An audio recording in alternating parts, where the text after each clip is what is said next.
दोस्तों नमस्कार।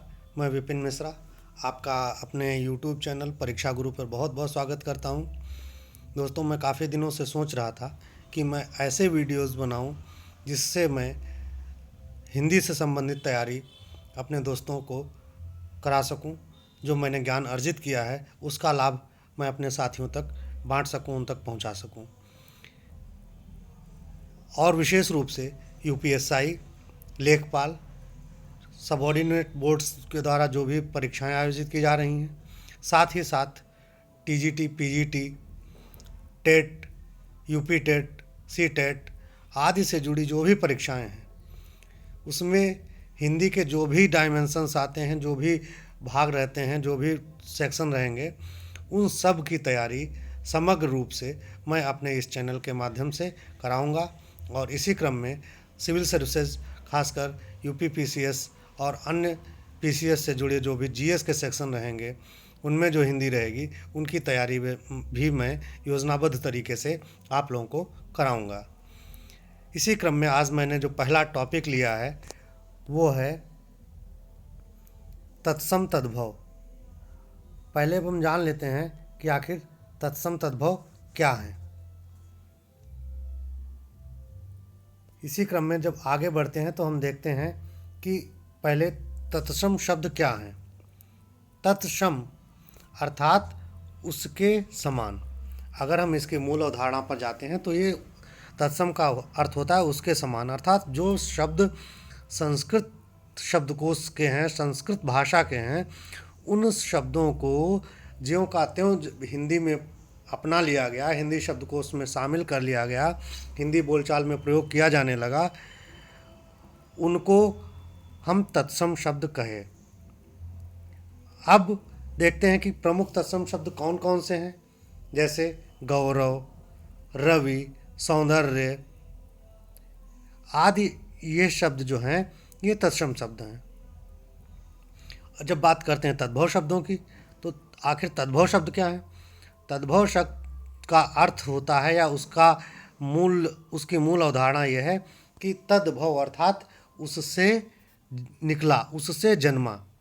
यानी किससे जन्मा, अर्थात जो हमारे तत्सम शब्द हैं उनसे जो शब्द बने वो तद्भव शब्द कहलाए। और ये शब्द क्यों बने, अगर इसके लॉजिक पर जाते हैं तो यह एक बहुत ही व्यवहारिक आधार है।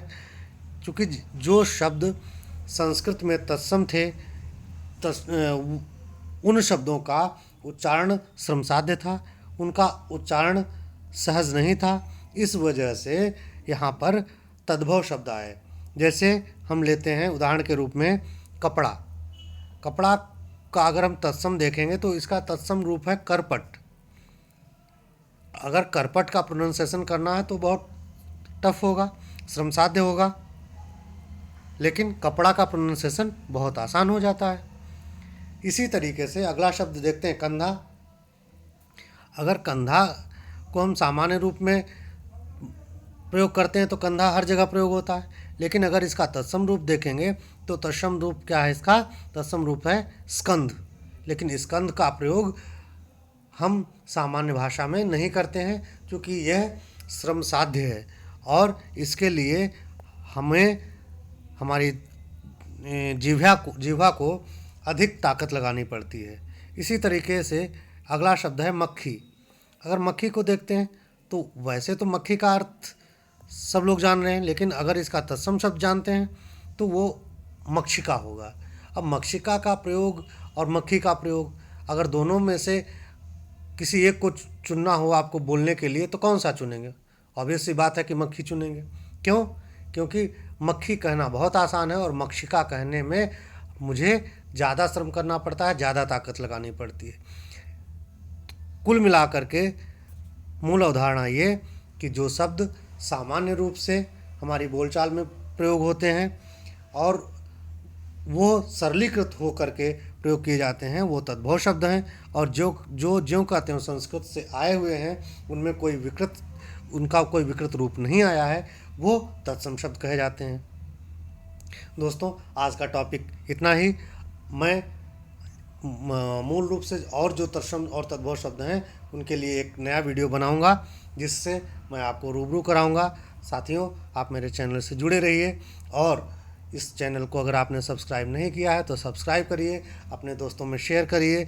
और मेरा उद्देश्य ये है कि ज़्यादा से ज़्यादा लोगों तक अपनी बात पहुंचा सकूं, अपने ज्ञान का साझाकरण कर सकूं, लोगों को बांट सकूं। धन्यवाद।